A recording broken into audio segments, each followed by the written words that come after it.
Jacob's family settles in Goshen. Then Joseph went in and told Pharaoh, and said, My father and my brothers and their flocks and their herds and all that they have come out of the land of Canaan. And behold, they are in the land of Goshen. And he took 5 men from among his brothers and presented them to Pharaoh. Then Pharaoh said to his brothers, What is your occupation? So they said to Pharaoh, Your servants are shepherds, both we and our fathers. They also said to Pharaoh, We have come to reside in the land, for there is no pasture for your servants' flocks, for the famine is severe in the land of Canaan. Now, therefore, please let your servants live in the land of Goshen. Then Pharaoh said to Joseph, Your father and your brothers have come to you. The land of Egypt is at your disposal. Settle your father and your brothers in the best of the land, let them live in the land of Goshen. And if you know any capable men among them, then put them in charge of my livestock. Then Joseph brought his father Jacob and presented him to Pharaoh. And Jacob blessed Pharaoh. And Pharaoh said to Jacob, How many years have you lived? So Jacob said to Pharaoh, The years of my living abroad are 130.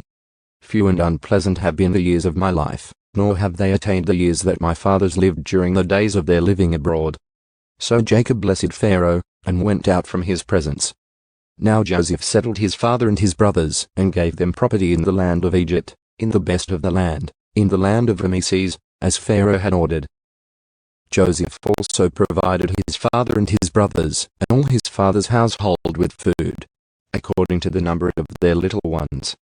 Now there was no food in all the land, because the famine was very severe, so that the land of Egypt and the land of Canaan languished because of the famine. And Joseph collected all the money that was found in the land of Egypt and in the land of Canaan in payment for the grain which they bought, and Joseph brought the money into Pharaoh's house. When the money was all spent in the land of Egypt and in the land of Canaan, all the Egyptians came to Joseph saying, Give us food, for why should we die in your presence? For our money is gone.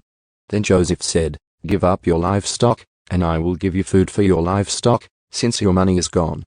So they brought their livestock to Joseph, and Joseph gave them food in exchange for the horses and the flocks and the herds and the donkeys. And he fed them with food in exchange for all their livestock that year. But when that year ended, they came to him the next year and said to him, We will not hide from my lord the fact that our money is all spent, and the livestock are my lord's. There is nothing left for my lord except our bodies and our lands. Why should we die before your eyes, both we and our land? Buy us and our land for food, and we and our land will be slaves to Pharaoh.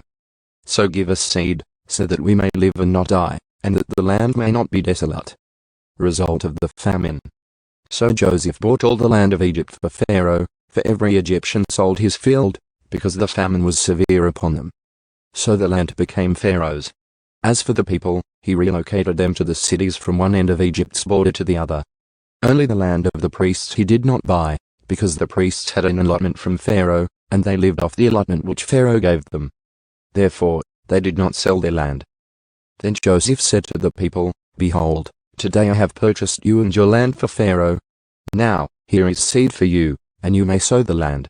At the harvest you shall give 1/5 to Pharaoh, and 4/5 shall be your own for seed of the field and for your food, and for those of your households, and as food for your little ones.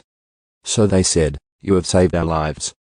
Let us find favor in the sight of my lord, and we will be Pharaoh's slaves. Joseph made it a statute concerning the land of Egypt, valid to this day, that Pharaoh was to have the 1/5. Only the land of the priests did not become Pharaoh's. Now Israel lived in the land of Egypt, in Goshen, and they acquired property in it and were fruitful and became very numerous. And Jacob lived in the land of Egypt for 17 years. So the length of Jacob's life was 147 years. When the time for Israel to die drew near, he called his son Joseph and said to him, Please, if I have found favor in your sight, place your hand under my thigh now and deal with me in kindness and faithfulness. Please do not bury me in Egypt. But when I lie down with my fathers, you shall carry me out of Egypt and bury me in their burial place. And he said, I will do as you have said. And he said, Swear to me. So he swore to him.